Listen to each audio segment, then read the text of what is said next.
Ayan guys, ito yung kay Sakdalan. Ito yung place kung saan po nagtatambay yung mga Rakrakan Boys Arctic.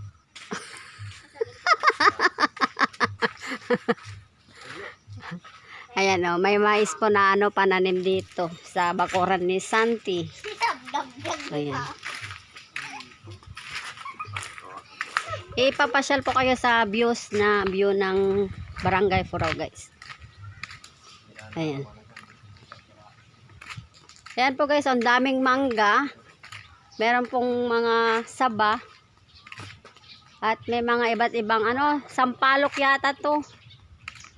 Ayan, may sampalok, may papaya, malunggay. Ayan. Meron din mga dito, dragon fruit sa bayan po natin training. Meron din po siyang avocado. Ayan guys. Ganda po dito guys sa amin. Mahangin, maraming punong kahoy. Ayan. Yung mga bata, nagbabike. Dito tayo guys sa Yan guys, meron din sampalok. Kaninong sampalok ito? Ayan. Kay Sakdalan daw po itong sampalok na ito. Ayan guys. Ang ganda po dito guys. Fresh na fresh po ang hangin. Meron pong mga tawag nito.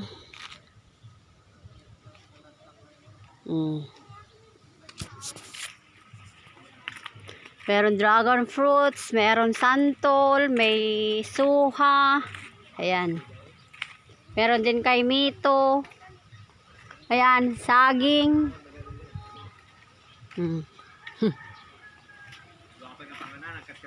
Ayan, guys. Ayan, ang daming ang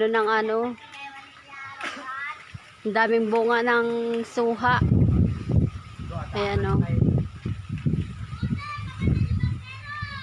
may bunga po yung dragon fruits. Ayan. Para rin po ito ni training.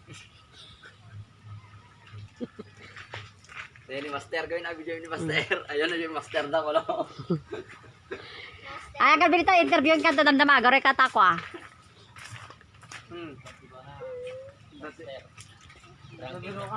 Ayan. Ayan may mga dragon fruits. Dito po ito sa bayan po ng Barangay Furao guys. Dito po makikita yung mga pananim. Ayan.